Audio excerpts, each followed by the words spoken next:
Hi, and welcome to Perception. I'm Sarah Kemp, a narrative architect and founder of SJK Labs. And I'm here today with Rick Martin, who is Global Content Director at FTSE 250 PageGroup. He's also my former podcast co-host on Demo Tapes, and we worked together at PageGroup a while ago now. But Rick, you've been at PageGroup for nearly 10 years, but it wasn't your first content job. Do you want to tell everyone how you got into content? Yeah, thanks, Sarah. Hi, everyone. How did I get into content? So I always think with content marketing, there's kind of two routes. You either start with the content route and then learn the marketing bit, or you're a marketer who kind of adapts, evolves to content. I was definitely the content kind of first. So I trained and worked as a journalist in the music side for about 10 years from graduating.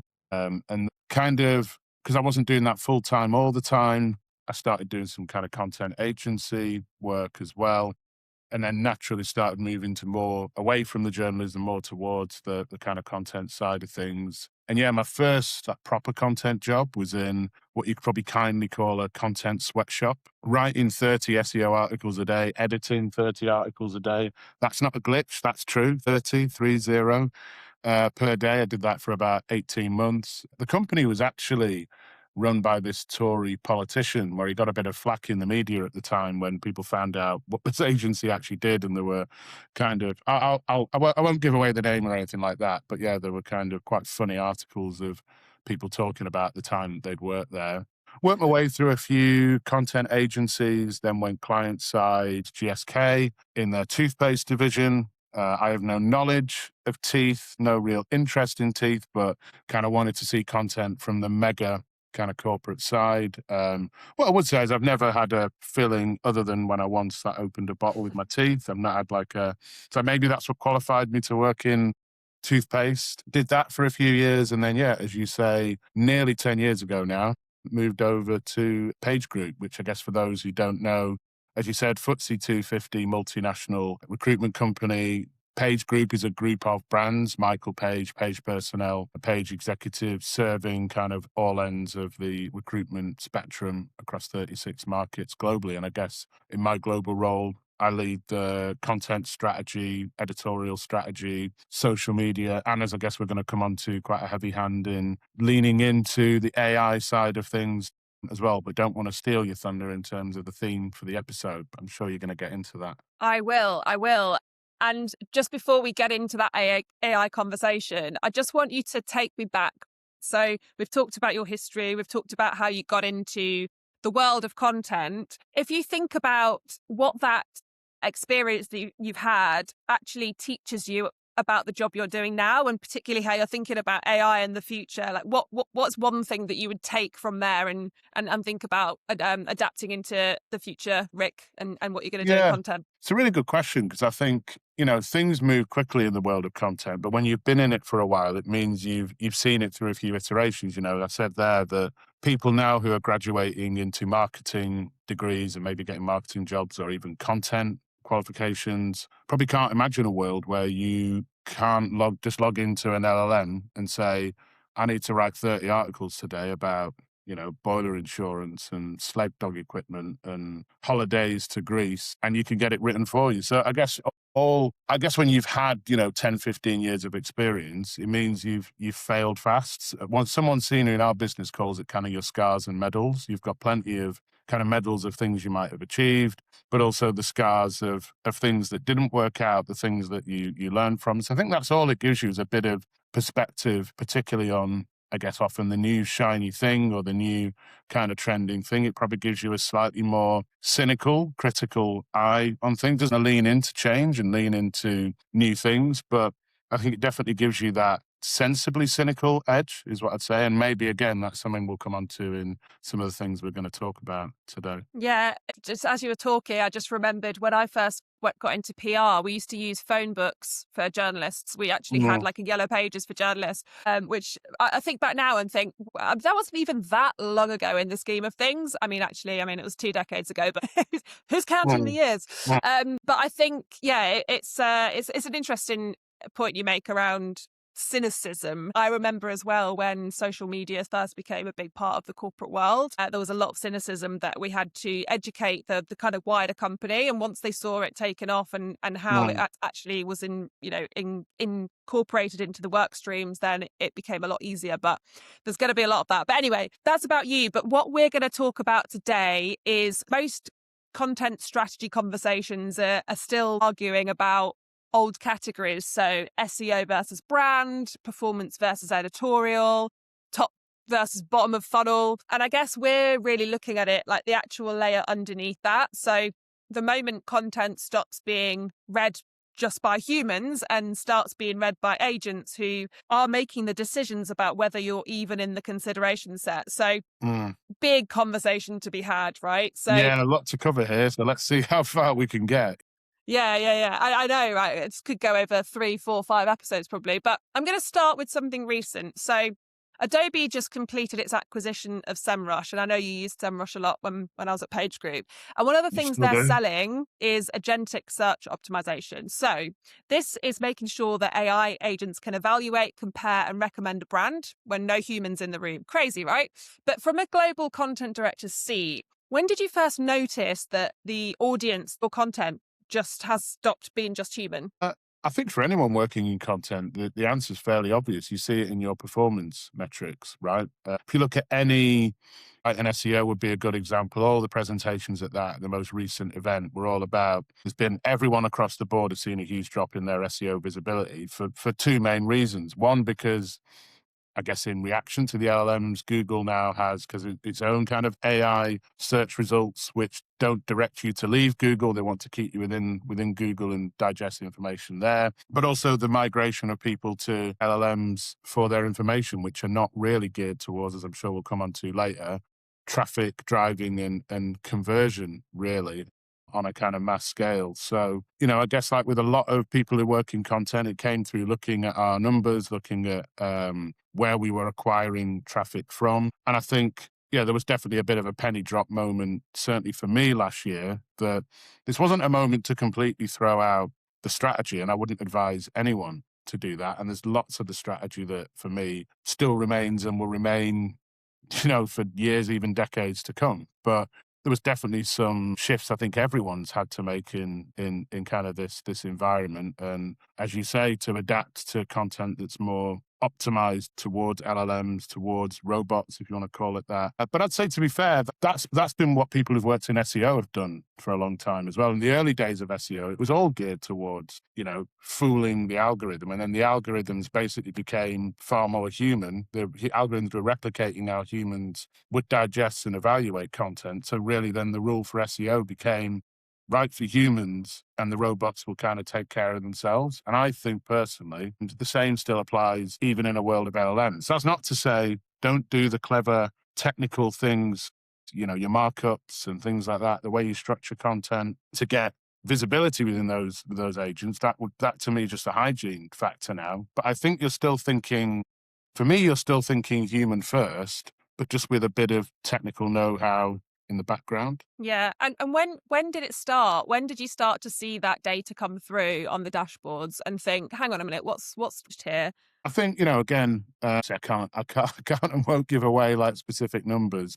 Yeah, I think most brands saw a really stark difference between kind of 25 compared to 24 and then 24 compared to 23. Obviously, everyone's story is different, but I think for most brands, it was really across last year that you saw that huge shift in consumer behavior where, ChatGPT went from being, I'd say, fairly niche a couple of years ago, only used by people kind of in the know, to now even your parents are probably starting to I was discover. about to say, it's like the Facebook, isn't it? Like Facebook went on a journey from being just us using it, and then you knew it was mainstream when your mum and dad and your grandma were on it.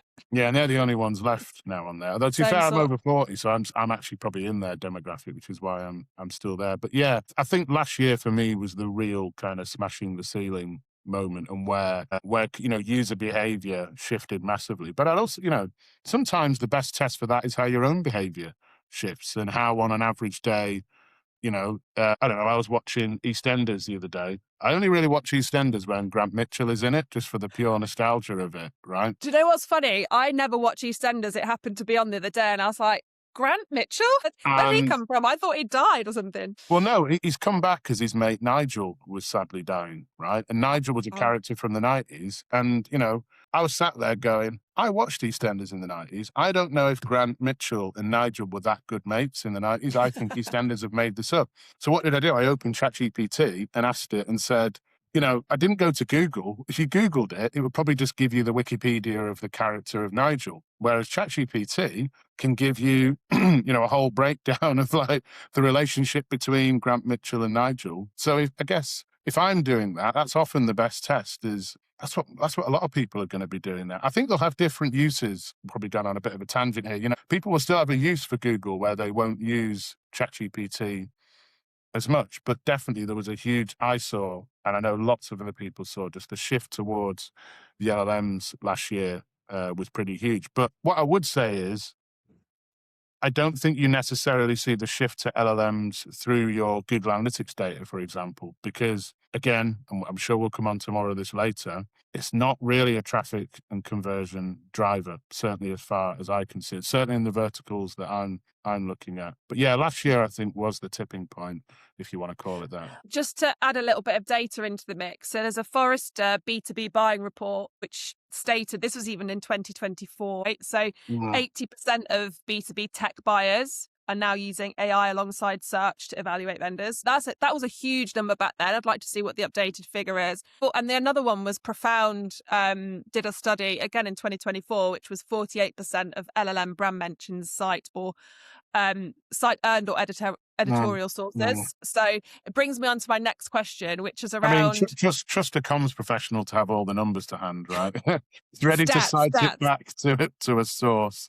Whereas I'm just going off the top of my head, just what I think. I mean, I do love a stat. I mean, I love data. It backs it up, right? But I think it brings me on to my next point around the classic split around the funnel, right? So top of funnel was, historically just brand, middle of funnel content marketing, bottom of funnel, bit of a crossover with sales.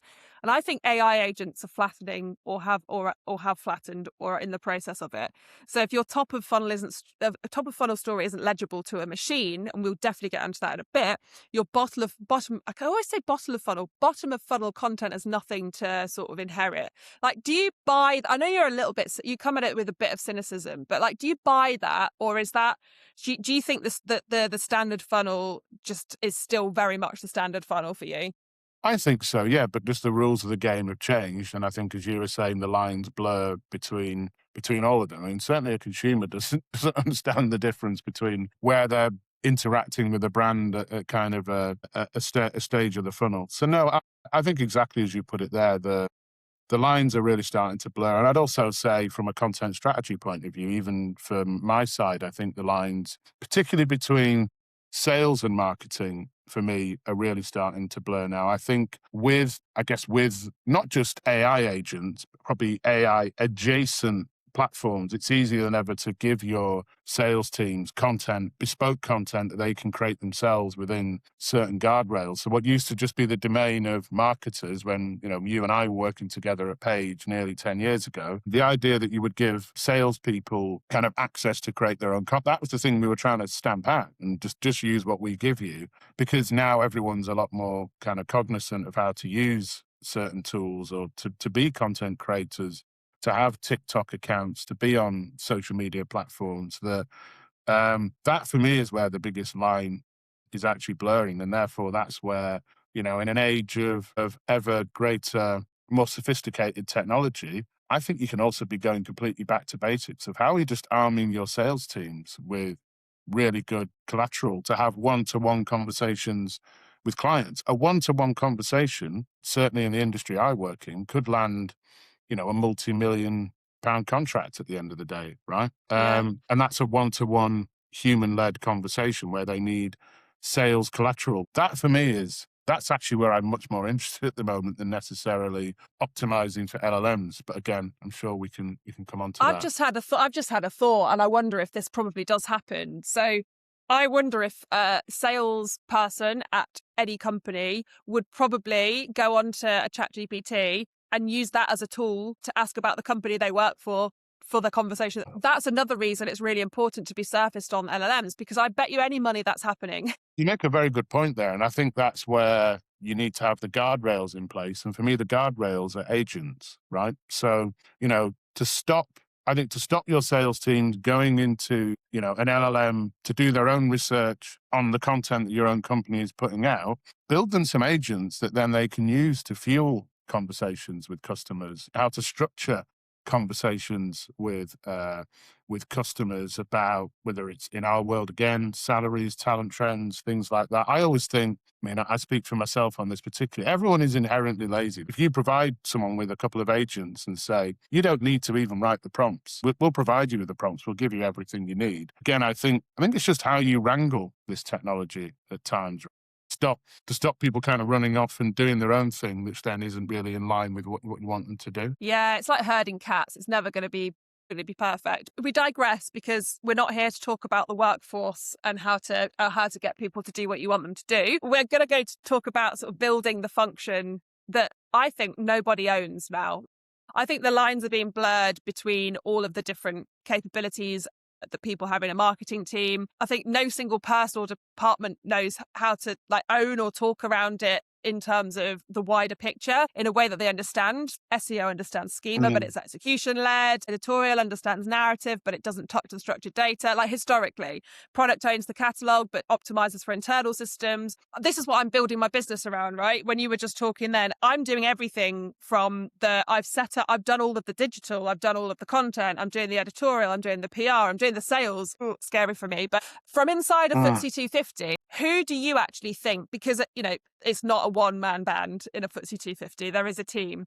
Who do you actually think should own it, and how do you think they should be tackling that? And you mean the AI side specifically? Yeah, so who owns it? Because it allows one person to be an expert in everything. Because you no longer really have to have the technical expertise in a hire to the level of depth that you would have had before AI, because AI can do it for you. You just need someone to know how to guide it. So I guess it's probably not there yet, because the teams are what they are, and it's harder to retrofit that. But if you look into your crystal ball, what do you think in the next 5 years a marketing team will look like in a big company, in a big FTSE 250? Lot to tackle there. I think just to rewind back to kind of the first part of the question, SEO was a bit like this, and I guess to a degree still is, where, there were probably broadly 3 or 4 different verticals within SEO. You kind of had your technical SEOs, your account managers, if you were agency side, you kind of brought it together, your content people, your outreach kind of link builders, a bit like, online digital PR, if you want to call it that. And they all kind of had a specialism. You'd occasionally get people who could do all those things, but I never met anyone who was a brilliant technical SEO who also happened to be a great writer, or a great writer that really fully understood kind of all the technical side of things. Apply that to AI. I take your point that with AI can teach you kind of as you go. But I still think the future of kind of AI-driven teams is still kind of that matrix environment of, you will have people who are bigger specialists in the technical side. And I just don't go along with this idea that, to kind of apply the SEO piece. Well, if you're a technical kind of AI or GEO specialist, well, the LLMs can take care of the content for you. I firmly think you still need a human pair of eyes on the content. You still need someone who can properly assess the outputs. So for me, that kind of matrix structure of, you'll have your kind of technical specialists, you'll have your content specialists. Now, those content specialists are doing a very different role than they were before. The days, again, I come back to it, of hiring content writers to write 30 articles a day, or even 30 articles a week, or even 30 articles a month. Realistically, those days, it's not efficient to have someone sat there literally originating everything they do. But it's got to start somewhere. This is the thing with the big campaigns we do at Page. To give an example, the talent trends campaign we do, we speak to 60,000 candidates, workers, professionals around the world to uncover how they're really thinking. Yes, of course, once we've got those insights from the survey, I'm not revealing much of a secret to say, of course, AI plays a role in the analysis of that data, of the the headlines that come out of that, the content. Although, I would say that things like the actual overarching theme, that would never come. I've tried it. I've tried all the LLMs to give me that magic bullet. We call it like the Don Draper headlines in Page. It's like those magic bullet strap lines or brilliant pieces of creativity. I don't think there is an AI Don Draper out there yet that Do you can still give you position yourself as a Don Draper in PageGroup? I forgot you used to do that. uh, trying to. You've still not managed to convince No, people. yeah. Like, I don't know. AI is kind of helping me along that way a little bit. Because what I love with AI is you can, like say a Copilot, you can chuck in an idea you've had and then really rip that idea apart, and maybe it will take you a bit further kind of down the line. But the human decision for me still comes from a human. So in terms of building out that team, listen, I could be wrong. I could look back on this in a couple of years, and everyone who works in this space appears to be an expert in everything because they're the things that they're not, they're kind of borrowing from AI. But I still don't think that leads to proper quality, personally, for me. When I say proper quality, I mean stuff that beats the competition. Anyone now, Yeah. you and I could start a rival recruitment company to Page today, have the same amount of content as Page has got on its sites within an afternoon. We put enough prompts in, it'll spit out the content. Would we create better content? Would we create more original, unique, site driven? I don't think we would. I think that's not quickly. Not quickly. Not quickly. Not at speed. No. Not at speed. No. I mean, probably faster, but not at the speed that you could just chuck out a load of articles that are not very, not got a good amount of depth or research. Research is one that I find really challenging.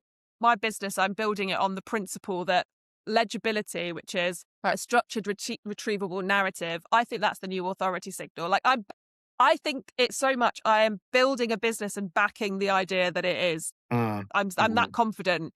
But you're building a content engine where every piece has to earn its place against a conversion target. And we talked about this offline. I think this is a really interesting way that we're going to, get to it from different perspectives. But I think we're coming to the same place. But like, where do those two principles agree, and where do they pull against each other in your world? Yeah, good question. Just to pick out something you said there, every piece of content has always had to earn its place wherever it kind of sits in the funnel. And I think, content that converts. I remember going back a few years ago where I was having conversations with managers, bosses, leaders. Look at all this SEO traffic we're driving. Yeah, but what's it actually? It's not converting yet. No, we're just kind of driving. And I think that conversation has moved on massively in recent years. What's the bottom line? The KPIs we measure content campaigns now is not page views or SEO rankings. It's ROI. It's revenue kind of generated. I just think we're getting, and I only know this from, sitting in on many conference. It's almost like when you go somewhere like Brighton SEO down the years and you think, thank God everyone else is grappling with the same thing I am. Like, no one has completely nailed this. But I think we're getting a lot closer to it now in terms of properly being able to attribute revenue back to content pieces, but also, again, as I said earlier, through the old-fashioned means, certainly in our industry, through equipping your sales teams with excuses to pick up the phone. Remember those things you can speak to people on, to have a proper conversation? Because I just think in a world where everyone is spammed with email, with social media, with above the line advertising, below the line, there is still no substitute for real kind of human person-to-person conversation. I think that is what is driving the standout kind of content strategies and campaigns these days. Yeah, one thing that I think is really interesting, I don't know if you've kind of gone this far down the rabbit hole with it yet, but I was doing a little bit more research into how investors are using it and how they're using it to do their due diligence on companies. So in an IPO process, that like underwriters, analysts, and like institutional investors, they will be increasingly like triaging deal flow with AI before a human even reads it. So a company, for me, from my perspective, and this plays into the commercial element. Yeah, it doesn't mean that someone's going to click on it and go through and buy from a B2B perspective. But what it does, it's like if a company that isn't legible at that layer doesn't get evaluated on its fundamentals, it gets skipped. And that really quickly translates directly into sort of weaker book demand, a softer price, like fewer long-term anchors, and ultimately a lower IPO valuation. So for me, from my perspective, that is where I'm coming from with it. in terms of it is a commercial problem that businesses have, and that is only going to accelerate in the next 12 to 18 months. Agent to agent is going to be, if an agent can't surface it, the credibility and the trust of a company, and there's multiple things that go into that, then the companies that don't do that are going to lose. So I just find it really interesting and fascinating. But I also think that I just have this gut feeling that that will evolve, right? Because I guess, look, if I compare it with SEO, and I think we're talking about the same thing here, but in the recruitment world, for example, it is the ones with the deepest pockets that tend to rank the highest. I'm not just talking about the PPC results here. I'm talking about in organic, because the bigger your website is, the more jobs you have, particularly if you're one of the job boards, the better kind of SEO optimized you're going to be. However, there are examples in some verticals where challenger brands who run clever SEO strategies could climb the rankings, could take on the kind of big players. And I wonder with LLMs, at the moment, if you went into an LLM as a client and you were looking to hire and you wanted to know, I don't know, I'm looking to hire a HR manager in Manchester in the UK on a salary of this, like which agencies should I speak to? It's likely to serve up the kind of biggest agencies rather than the boutiques. But I think there will come a point in the algorithm where they'll realize, but that isn't necessarily what all of our users want. They don't always want to be served just the biggest name because it's got the longest history and kind of the biggest authority. And I think, there'll be tweaks to the algorithms where and I think that's probably the danger of just building towards the algorithm as it is now, where at the drop of a hat, they can completely shift the rules of how they Yeah. serve up that content. And it will happen, right? And that's why we have to, as practitioners, we have to be on the ball. Like, we are, unfortunately, this is how I feel. Unfortunately, we aren't going to be able to sit back and go, oh, we've got another 5-10 years of like, we've learned this tool now, we've learned this trade. It's going to be tiring, and it's going to be really tiring and really tough because we have to keep on top of it because it changes every single day. But I don't disagree with you at all. But I think as well, like, it's really important to be thinking about the third party signals that are actually more trustworthy. Well, right now they're perceived to be more trustworthy than an owned website, for example. But I think let's go back to the the story piece. If agents don't have anything to evaluate, like buyers have nothing to arrive with, and that funnel has sort of nothing at the top. So from your seat, where every piece of content is justified against pipeline, does that argument land, or is it still a hard sell? I think you make a good point there. And again, I would point to some of the campaigns that I've worked on recently, things like, Talent Trends, the survey of 60,000 professionals. Yeah, that is geared towards conversion. It is also geared towards driving awareness, as you say, and giving reasons for media to pick up our brand. And as you say, then I can totally see what you're saying there in terms of, someone asks an LM to surface a recruitment agency and they can see that we've been featured in publication XYZ. The Talent Trends has to serve that as well. But rather than do kind of separate campaigns that we'll do one for kind of the conversion side and we'll do one for the kind of awareness side of things as well. I know there's bits in the middle.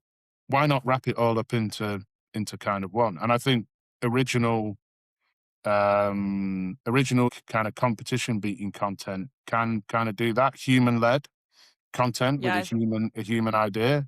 I still come back to, and this is again a bit of a side note, but the reason Page has done Talent Trends for 5 years now is because for me, yes, you could ask an agent or an LLM,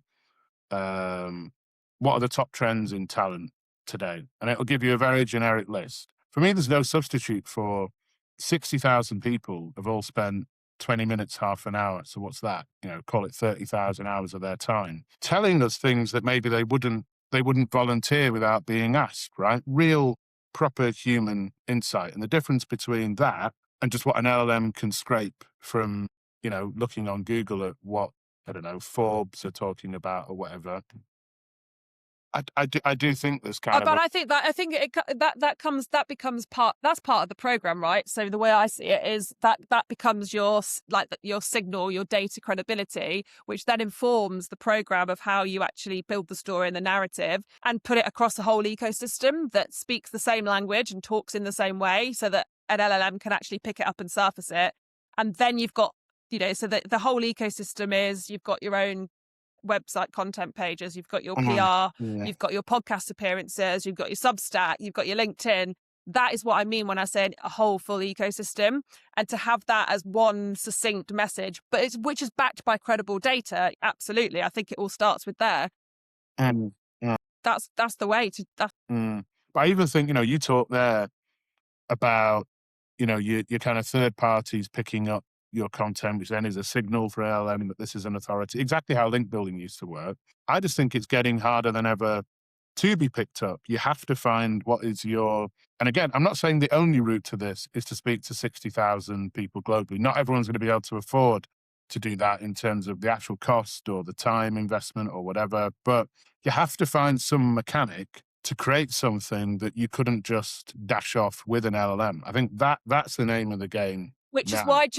why journalists are becoming increasingly valuable in the world of, like, I don't know if you've seen, but there's been a load of jobs come up at even like Anthropic and OpenAI for people who are going to be paid $300,000-$400,000 to be the in-house sort of narrative journalist, and it's coming up at a lot of different companies. And I think it's that, like, that tells us that the human is needed, right? So Mm, we mm, know that, but I think it's Rick, it's your time to shine, basically, as and my mm. time to shine. Like, we're both like journalists by trade background, you more so than I, because you worked at NME for 10 years, but I think it's our time to shine is what I'd say. Well, I hope so. Now, as I enter middle age, I hope so.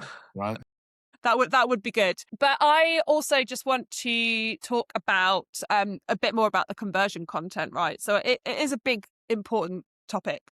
Content has always had, I guess, the easier business case than PR has, because you can show the metrics, you can show the clicks. PR was always a harder one, because it's like, okay, we got a page in the Times, not online, we got a page in the paper. Like, how do you argue that that has actually done anything for your business? You had to really argue for those compounding effects. Like, has the AI agent layer changed the maths, or do you think it's made it worse? Yeah, because I think just as you said there, it's now I think we could have a whole discussion about the importance of showing up in those LLMs. We'll come on to that in a minute. But if we work on the assumption that that is something we will want to do to some degree for the next few years, kind of at least, then yeah, you have to be fueling those platforms with evidence, with kind of earned authority. Hey, these people think that what we're saying is credible because the Guardian, the Times, the Independent have all featured what we did. So that's a vote to say, pay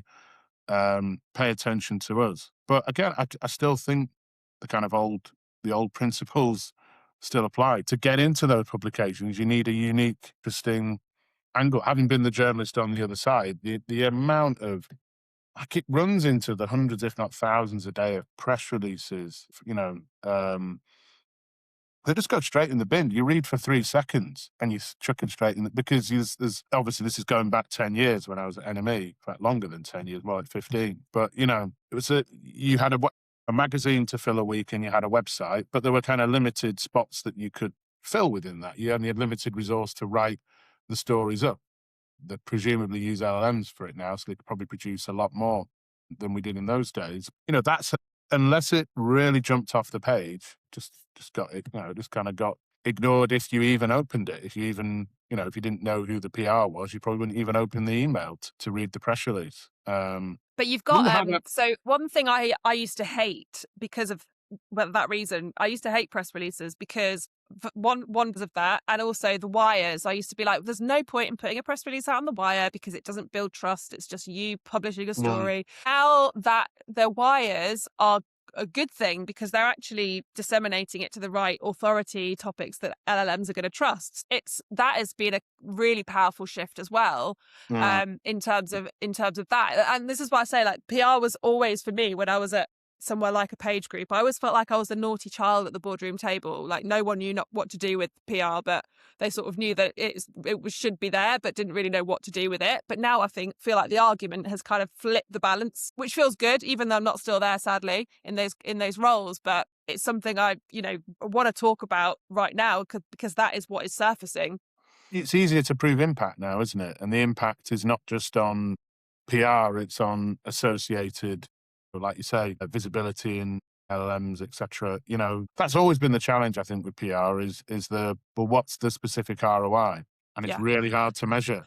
I've had 20 years of trying to argue my case and people not listening, and it's been really, really challenging. And now, when I decide to leave that world, Hmm. the time I decide to leave that world is the time it gets easier for people. Another thing I wanted to kind of ask you is you've made the case for content investment in public company context for a number of years. What's the version of the AI content argument that actually works for you when you're having those conversations about unlocking budget? Not like just putting in front of them a trend deck, but what's the one that always sort of survives a financial review? Because we know they exist. Again, I start with the ROI and work backwards, and it's which campaigns are going to deliver that. And again, at the moment, I'm finding that it's much easier to win that argument if you can prove that the content you're producing, your sales teams are using, it's driving genuine conversations. The conversations are leading to business, which is leading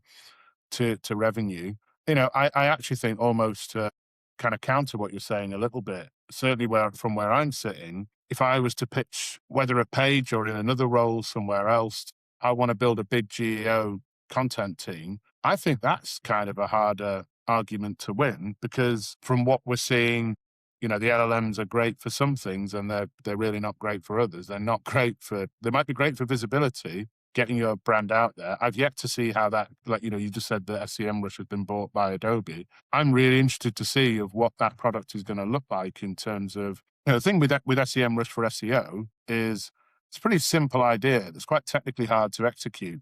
Essentially, it is public, the results are public. So if you find a tool that can take a photograph, I'm obviously really oversimplifying it here, but can take a screenshot of Google every day or every hour or whatever it may be, store that in a database, and then show people where their specific pages are ranking. You can see how they monetize that as a product. Where LLMs, it's private conversations in a kind of private environment.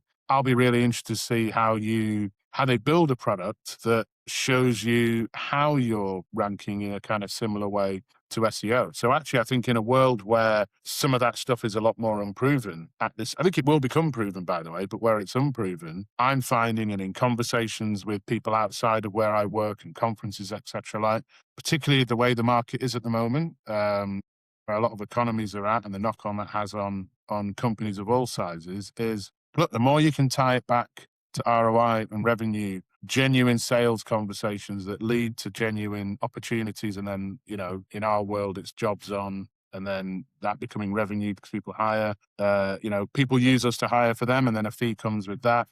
That's a much easier conversation to have at the moment. Obviously, while also, I just want to be really clear, everyone recognizes the importance of investing in tools that maybe you can't demonstrate the ROI straight away, but it's pretty obvious that if whether you're a FTSE 250 or not, whether you're a startup even, if you're just kind of ignoring the opportunities of agents, of AI, you're going to get left behind very, very quickly, even if you can't put a really easy ROI figure on it in a way that you can if you're producing stuff that's for your sales teams to go and convert with. Yeah, I was going to ask about tooling, actually. I think a lot of the conversations that are happening at that very senior level are about tooling and sort of less about the structure. Are we going to go through a repeat of, I think I saw when SaaS was coming up big time, and there were a lot of companies that were solving challenges within businesses. And I think probably a lot of companies spent a lot of money on tools that they never even used or got adopted. Like, do you see that's going to be a risk for sort of bigger companies, whatever size company it may be? But do you see that's going to be a risk? Like, how do you think about how people need to be implementing these tools internally to make sure they're used properly? I think the big difference with this than probably previously is, and I'll just use one example. I think I've always looked at Microsoft obviously as kind of leaders in kind of IT, if you want to call it as broadly as IT and computing, but also quite slow to evolve and change. And I think, the way that they saw ChatGPT, and then I don't know if Copilot came before or after. To me, it came slightly after. Knowing that, well, certainly in, I know this is a fact in a lot of companies. ChatGPT was quickly blocked because the data wasn't secure in it. And the worry was, what if someone uploads a load of sales figures to get analysis of it and we don't know who the people are? The shadowy teams behind ChatGPT were, well, Microsoft, we trust them. We've been with them for kind of years. So I think, Microsoft are going to do really, really well out of this purely because they're a brand and a service that people know and kind of trust. And therefore, at your most basic level, companies are just going to have Copilot in the way that they have Word, Excel, and PowerPoint. Obviously, other options are available in those spaces, but most companies operate kind of on those systems. And I do think that's different. I think about SEO, for example, like, as you said, SEMrush or SEMrush, even trying to get, licenses for that a few years back. We're going, yeah, but who owns? Well, I guess when it's owned by Adobe, that's an easier conversation. I'm not a connoisseur of LLMs in the, I've used Gemini, I've used ChatGPT, I've used Copilot, I've looked at Claude. And I guess just purely viewing it from the content point of view, if I was to give them all a brief to produce a piece of really standard, recruitment content, let's just say something really basic, like what are your top tips for writing a CV in 2026? I don't see any marked difference in quality because they're all of a kind of average level of quality. They're all fine, right? They're all just kind of generic. So just from the angle of, there's probably people out there who use LLMs for different technical reasons who will go, oh yeah, this one is far better than this one. To my eye, to the angle that I view it on, they're all kind of much of a muchness. So why wouldn't you probably favor the one that's easier to get approval of in your organization because you're already firmly embedded in the Microsoft stack? You might tell me totally different. You might tell me, do you have a league table of LLMs in terms of which you think is Well, worse? so I have paid subscriptions to all of them, right? So, well, I say all of them. I have Claude, I have City, I have ChatGPT, but which also comes with Codex. I will use a different one depending on what I'm doing. So for my websites and the apps that I've developed, I use Codex because Codex is basically a developer. It's insanely good. I would highly recommend anyone, if they haven't tried building an app, to use Codex to do it. It's really fun.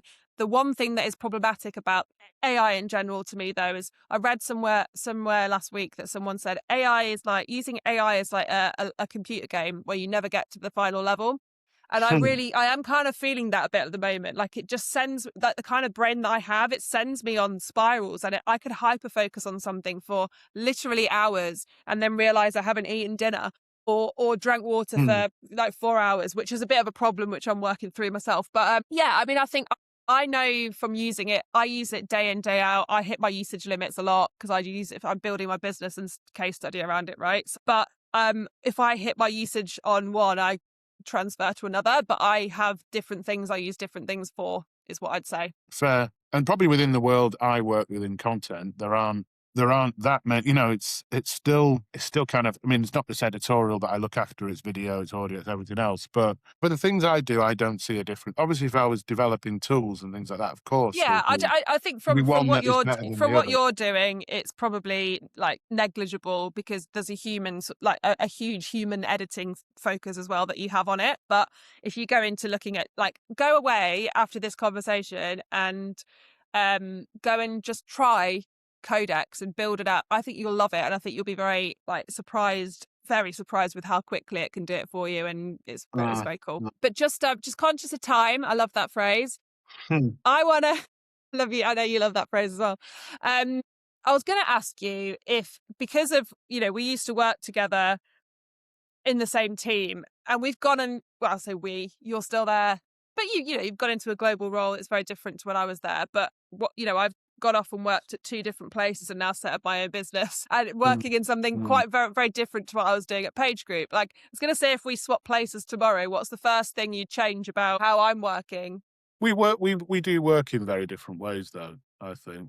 I think, in a way, I wonder if this will be the case in 10, 15 years' time. If everyone, I'm going to maybe answer in a slightly abstract way. Like, if I've got kids of 16, nearly 17 now, 13 as well, and they're going through their education, exams, starting to think about what career they're going to do. And just the idea of there's there's a whole generation, and then I've got younger kids as well who'll be growing up in to that world in kind of 10, 15 years time. What's that going to look like? But let's forget them for a minute, put them to one side. Put the younger Mental. kids to one side for me. They can just worry about Peppa Pig for now, right? Lucky them. Um, the idea that everyone's going to kind of be fed through this kind of everyone's going to work through AI to whatever job they do, what career they're just going to have grown up with having this AI assistant on their phones that eventually becomes their kind of career assistant and life organization assistant, which it is for lots and lots of people now. I'd say the difference with you and I is we grew up, in similar, some similar experiences, but then definitely different paths that crossed over at different points. And I think you almost don't want that to get lost in the modern world, right? Of what would I change about you? Well, probably nothing, because you're a unique human being with unique experiences that then has led you to unique skills and perspectives. And my worry is if everyone do end up with a very generic generation of workers where their experience is through the lens of using AI rather than, as I said earlier, the scars and medals, the trial and error, the great successes that you build your name on, and then the great failures that you kind of learn your lessons from.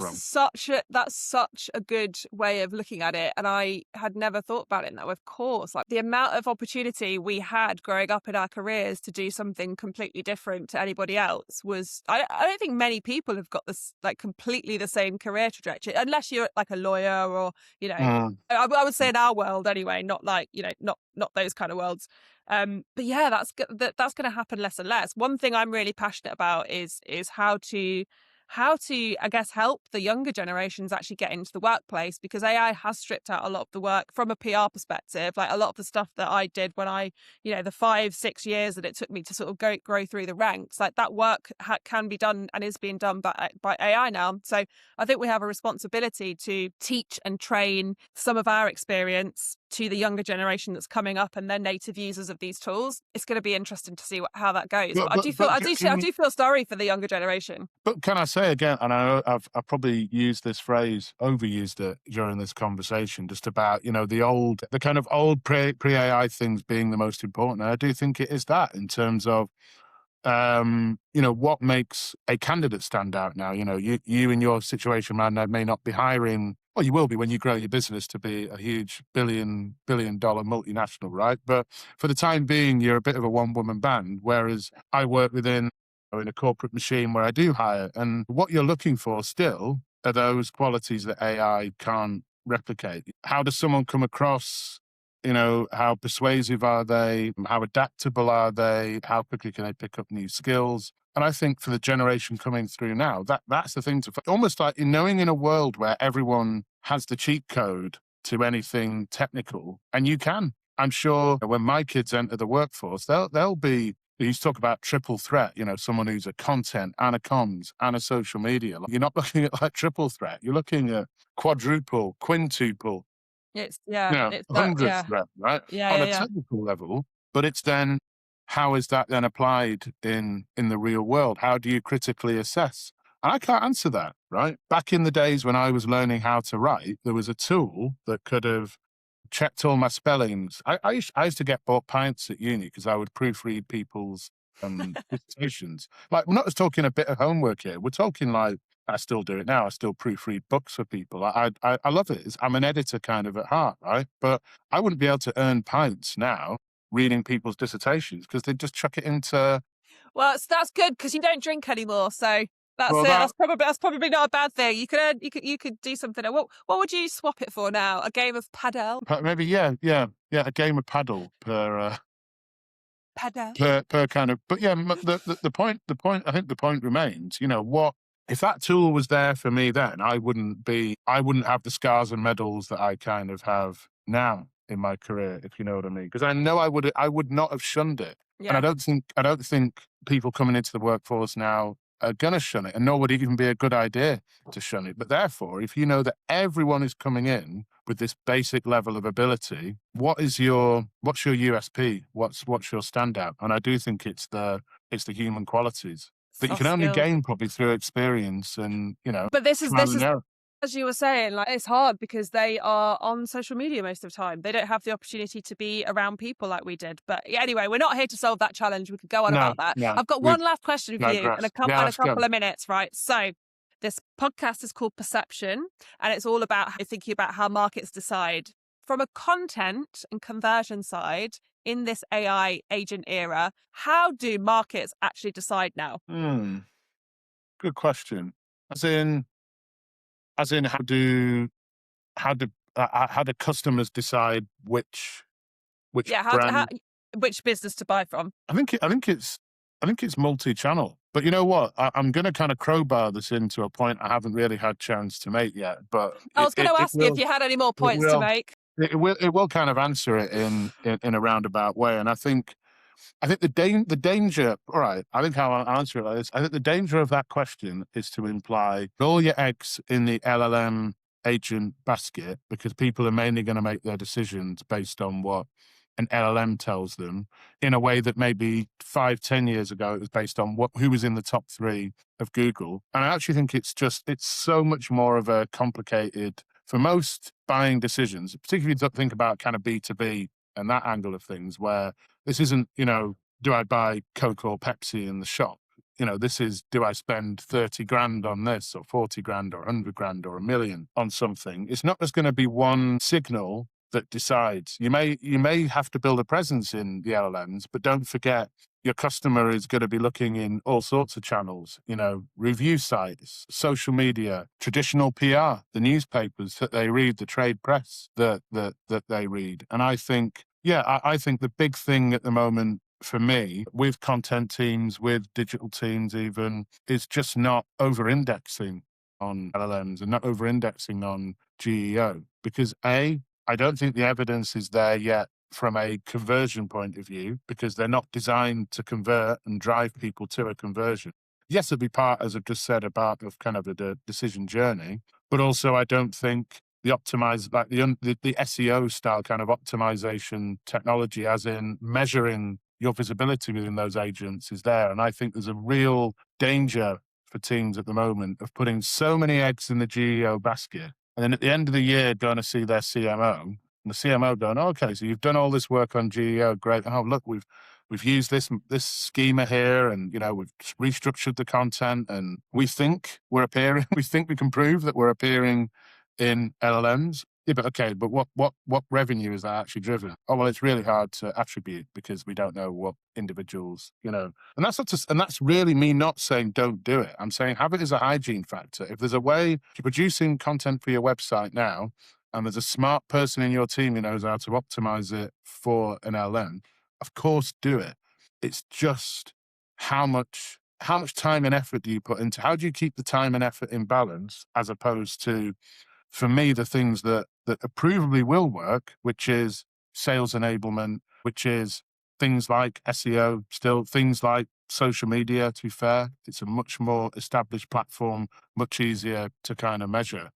But as I said, I think probably to go back to answer your question, the decision is based on so many different kind of locations and data points that it's about how you show up in all of them in a credible, Ecosystem. consistent way. It's the It goes back ecosystem. to the ecosystem. So it's like you have to do it all. You have to do it in a very coherent way, because that's how you're going to win. If you're putting a different message on a different channel, that is not going to benefit your brand in any way in the future. Agreed. Right, Rick, it's been amazing to talk to you. I just realised you hate when people say amazing. So I'm going to re-say that. I'm going to say it's been wonderful to talk to you again. No, I like amazing to be used in the correct. Okay, so that was a correct when way. someone says I had an amazing pizza, it's only amazing if the pizza spun around, jumped up in the air and spun around and then jumped into your mouth. That's an amazing pizza. Amazing should mean absolutely shocking, awesome kind of, and people just toss it around, so it doesn't mean anything anymore. So has this been an amazing chat? No, it's been a very good chat. Yeah, it's been a good chat. It's been good to chat to you on a podcast again after many years of a break. But thank you again. Always good to chat to you around. I'm surprised we didn't argue more than we usually do. Actually, we normally come from a place of argument debate rather than agreement. So that was quite a refreshing change. But yeah, hopefully I'll get you back on again in a few months. Thanks, Rick. Yeah, cheers. See you See soon. ya.